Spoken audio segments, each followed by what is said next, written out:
Right. Hello. Welcome to the show. Tonight we're talking about something that sounds like it should be simple, but is in fact, a glorious, tangled mess of contradictions, historical quirks, and legal acrobatics. I'm talking, of course, about polygamy. Specifically, today, we're diving into the complex and often surprising laws about polygamy across the Americas.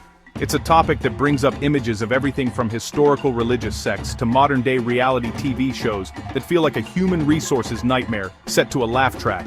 But the reality is far more nuanced and, frankly, far more interesting than you might think. The legal landscape is an absolute patchwork quilt of rules. What's a jailable offense in one country might be well, we don't officially recognize it, but we're not going to kick down your door about its situation just a few hundred miles away. The laws vary wildly by country and even within countries, creating a bizarre tapestry of legal loopholes, cultural exceptions, and outright prohibitions. It's a subject where morality, religion, individual rights, and state control all crash into each other like a multi-car pileup on the highway of love. So, buckle up, because we're going on a continental tour of who can marry whom, and how many whoms are legally permissible. We'll look at why some places are cracking down while others are, shall we say, looking the other way. We'll explore the gap between what the law says on paper and what actually happens on the ground, which, as we'll see, is often wide enough to drive a very, very large family through. This is going to be complicated, it's going to be a little weird, and it's going to tell us a lot about the societies we live in. Let's get into it. So, let's begin our journey in the beautiful, vibrant, and legally fascinating nation of Brazil. On the surface, Brazil's stance seems quite clear, almost refreshingly straightforward. The law explicitly forbids bigamy. If you are legally married to one person, you cannot legally marry another. Attempting to do so is not just frowned upon, it can land you in prison for 2 to 6 years. It's a classic case of one ring to rule them all, and one ring is all you get, legally speaking. This seems simple enough, right? A clear line in the sand. But this is Brazil, a country where life is often more complex and colorful than the black and white text of a legal code. And here's the twist. While formal state-sanctioned polygamous marriages are a hard no, the concept of de facto polygamy, that is, living with multiple partners without the official paperwork, is, well, not explicitly outlawed. It exists in a legal gray area the size of the Amazon rainforest. You see, Brazilian law has a very interesting and progressive concept called a união estável, or a stable union. This recognizes long-term, public, and continuous relationships as being akin to marriage, granting partners rights regarding media group, couple signing a legal document, inheritance paperwork, property agreement signing, a stock, a distribute equally, inheritance, pensions, and property. For years, this was primarily used to grant rights to heterosexual couples who lived together but weren't married, and later, crucially, to same-sex couples before marriage equality was established. It's a pragmatic legal tool for recognizing the reality of people's lives. And that's where things get truly interesting. In recent years, some Brazilians have tried to apply this stable union concept to polyamorous relationships involving 3 or more people. Notaries in Brazil have, on occasion, registered civil unions between 3 people, creating what they call a poly-affective stable union. These are not marriages, to be absolutely clear. You can't get a marriage certificate for a throuple, but these documents are attempts to formalize the rights and responsibilities within a multi-partner household. This has predictably caused an absolute firestorm in the Brazilian legal system. In 2018, the National Council of Justice ruled that notaries were forbidden from registering these polyamorous unions, arguing that they violated the constitutional principle of monogamy. It was a major setback for polyamorous families, essentially saying, you can live together, but don't you dare try to make it official. The judiciary effectively slammed the door on recognizing these relationships in any formal capacity. So, you have this bizarre contradiction. The state will punish you for trying to have 2 spouses, but it will largely turn a blind eye if you simply live with multiple partners in a committed relationship, as long as you don't ask for any legal recognition. It's a policy of don't ask, don't tell, and for God's sake, don't try to file joint taxes. It highlights a fundamental tension. The law wants to uphold the institution of monogamous marriage, but it also has to contend with the reality of how people actually live. This creates a precarious situation for those in de facto polygamous relationships. Without legal recognition, partners can be left incredibly vulnerable. Imagine a situation where one partner in a 3-person, 20-year relationship dies.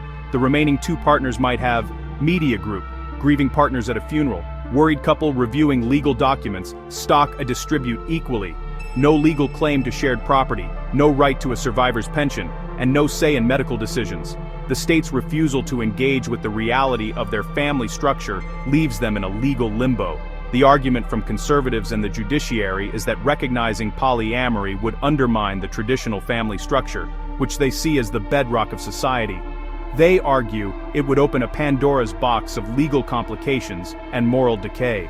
It's the classic slippery slope argument, which usually imagines a future that looks less like a functioning society and more like a chaotic, non-stop Roman orgy. On the other side, advocates for polyamorous rights argue that this is a matter of basic equality and freedom of association. They contend that if the state recognizes the union of two people, it's discriminatory to deny recognition to the union of three or more consenting adults. They're not asking to redefine marriage for everyone, but to allow for a legal framework that protects their families, just as it protects monogamous ones. So, in Brazil, the story of polygamy is not one of outright legality or illegality. It's a story of a silent, unofficial tolerance clashing with a rigid official prohibition. It's a legal drama where the letter of the law says one thing, but the lived reality of its citizens whispers something else entirely. It's a perfect example of how a country can simultaneously outlaw a practice and, through inaction and legal loopholes, allow it to exist in the shadows. Alright, let's travel north, way north, to the land of maple syrup apologies and a surprisingly firm stance on polygamy, Canada. If Brazil is the land of the legal gray area, Canada is the land of the polite but firm. Absolutely not. Section 293 of the Criminal Code of Canada is crystal clear. All forms of polygamy, whether it's a formal marriage or just a conjugal union with more than one person at a time, are illegal. The law doesn't just outlaw having multiple marriage certificates, it goes further, criminalizing the act of entering into any kind of conjugal union with more than one person at the same time, which could be interpreted to include cohabitation. This is a much broader definition than in many other countries. The potential penalty? Up to 5 years in prison. So Canada isn't just saying you can't have multiple legal spouses, it's saying you can't even be in a marriage-like relationship with multiple people. Now, you might be thinking, 5 years in prison? That sounds serious. They must be prosecuting people for this all the time. And you would be wrong. In a twist that is quintessentially Canadian, despite this very clear and stern law, prosecutions are incredibly rare. For over a century, the law was on the books but almost never used. It was like that piece of exercise equipment you buy with the best intentions and then use exclusively as a coat rack. This all came to a head in the province of British Columbia, home to a fundamentalist Mormon community in a town called Bountiful. This community has openly practiced polygamy for decades, and for decades authorities were hesitant to act. They were caught in a classic Canadian conundrum. On one hand, the law was being broken. On the other hand, prosecuting people for their religious beliefs felt, well, a bit impolite and legally fraught with challenges under the Canadian Charter of Rights and Freedoms. The government was worried that the law against polygamy would be struck down as an infringement on religious freedom. So, for years, they did nothing, creating a bizarre situation where a practice was both a serious crime and a widely known, openly practiced way of life in a specific community. It was a legal standoff that lasted for generations, with police and prosecutors essentially shrugging their shoulders and hoping the problem would just sort of go away on its own. Eventually, the government of British Columbia decided to stop procrastinating and get a definitive answer. Instead of charging someone and risking a lengthy court battle, they took a more direct route. In 2009, they posed a reference question to the BC Supreme Court.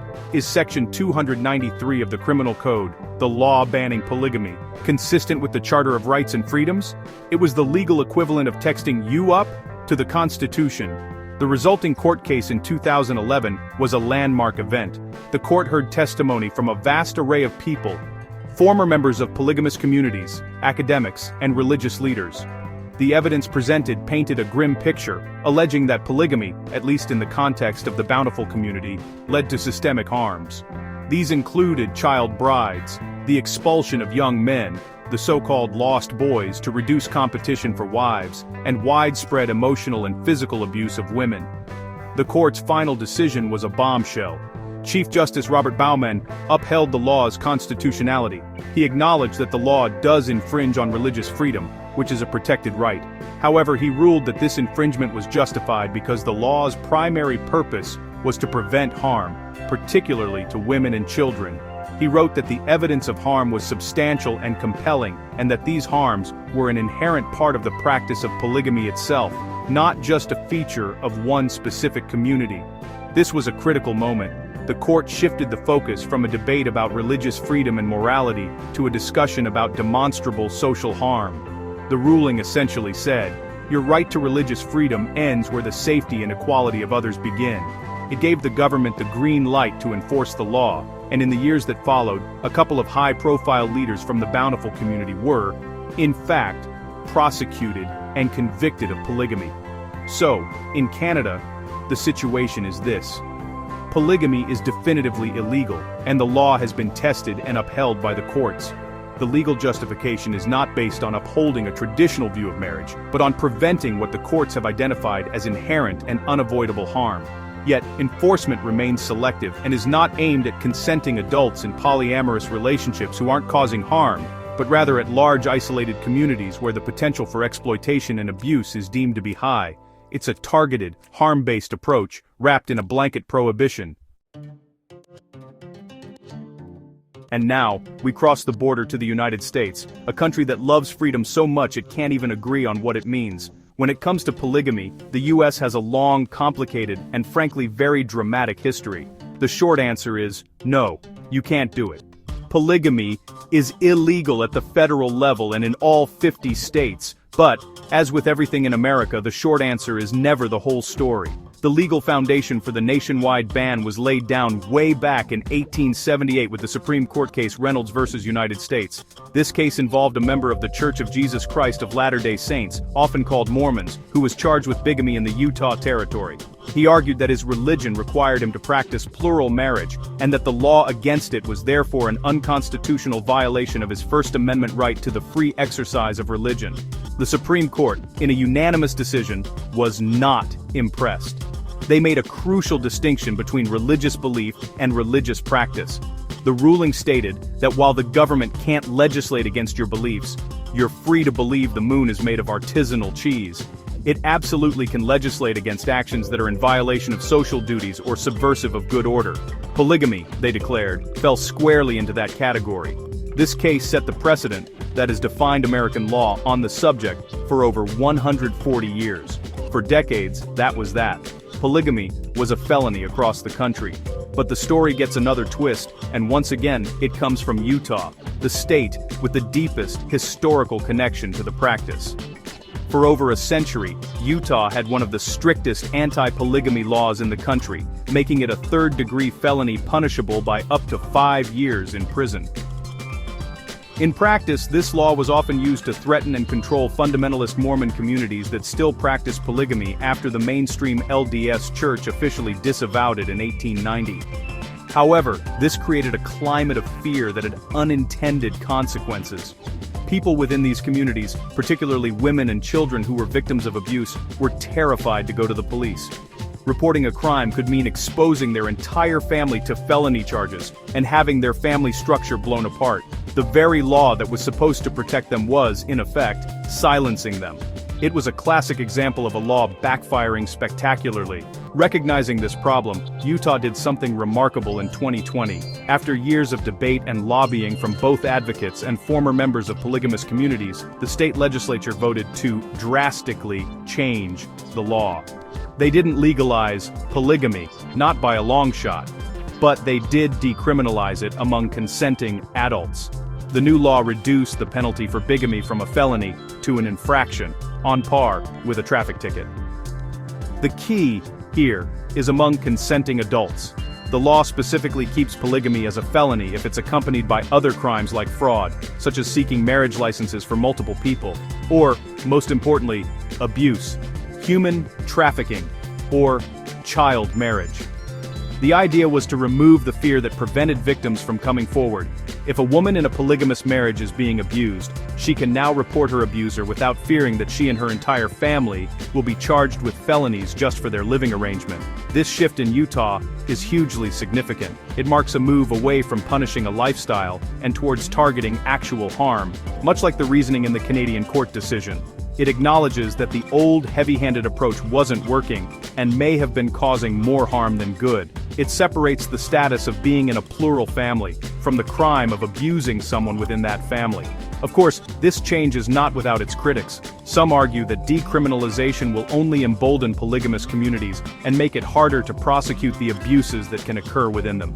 They believe that any step away from a total ban is a step in the wrong direction. It's a fierce debate, and Utah is now a massive, real-world experiment in a new approach to a very old problem.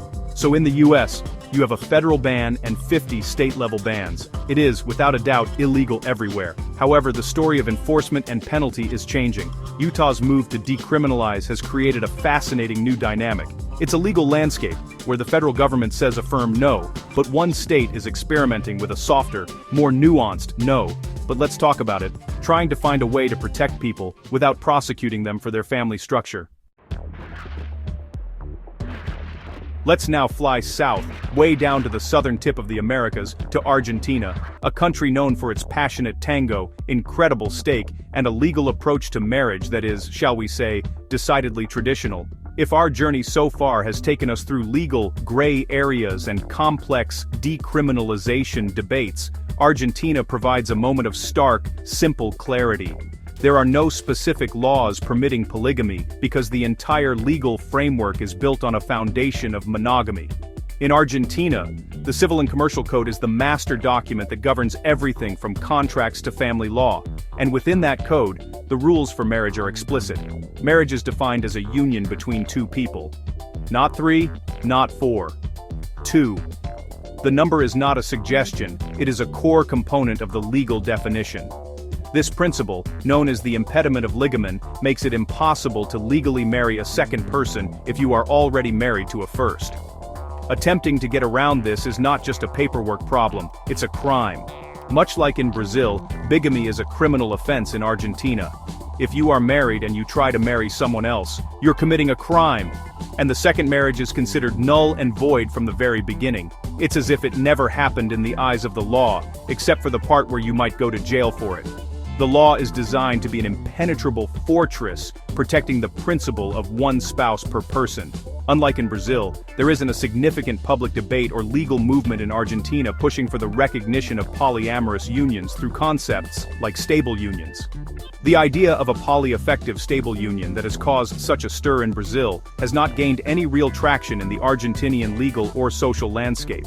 The cultural and legal conversation is simply not there. The focus of family law reform in Argentina in recent years has been on other, more pressing issues. For instance, Argentina was a trailblazer in Latin America when it legalized same-sex marriage in 2010, becoming the first country on the continent to do so. This was a monumental step for LGBTQ+ rights and represented a major modernization of family law. However, this reform was very specifically about extending the existing institution of monogamous marriage to same-sex couples. It was about equality of access to the existing structure, not about changing the structure itself. The debate was framed around the right of two people who love each other to marry, regardless of their gender. The idea of expanding that to include more than two people was never part of the conversation. Proponents of marriage equality were careful to frame their arguments within the existing paradigm of monogamy to maximize their chances of success. They weren't trying to reinvent the wheel, they were just asking for everyone to be allowed to drive the same car. So, when you look at the legal situation in Argentina, you find a system that is uniform and unambiguous. There are no state-level variations like in the US, and no real gap between official law and de facto practice like in Brazil. Monogamy is the legal standard. Period. There's no legal loophole to exploit, no judicial precedent to challenge, and no significant social movement agitating for change. This doesn't mean that polyamorous relationships don't exist in Argentina. People, being people, form all kinds of relationships everywhere. But those who are in multi-partner relationships in Argentina do so entirely outside of the legal system. They have no path to legal recognition, no way to formalize their unions, and no legal protections as a multi-partner family. They are, in the eyes of the state, simply friends or roommates. The Argentinian approach reflects a broader cultural and legal consensus in the country that has not yet been seriously challenged. The legal system is designed to recognize and protect one specific type of family structure, and it does so with unwavering consistency. There is no ambiguity, no decriminalization, and no debate. In essence, if polygamy were a dance, in Argentina, it's not the tango. The law only recognizes a dance for two. Anyone else trying to join in will be politely, but firmly, escorted off the dance floor by the law. The music of marriage in Argentina is written for a duet, and there are no plans to add parts for a trio or a quartet anytime soon. Our final stop on this legal tour is Mexico, a country with a rich, complex history and a legal system that, on this issue, appears straightforward at first glance, but has some interesting undercurrents. Just like its northern neighbor and its Argentinian counterpart, Mexico does not legally recognize polygamy. The practice is prohibited under Mexican law, and the legal framework for marriage is strictly monogamous. The Federal Civil Code, along with the civil codes of all 32 individual states, defines marriage as a union between two people. The impediment of an existing marriage is a universal rule across the country. You simply cannot get a marriage license if you are already married. Any attempt to do so would result in the second marriage being declared legally non-existent. The system is built to prevent plural marriage from ever getting an official foothold.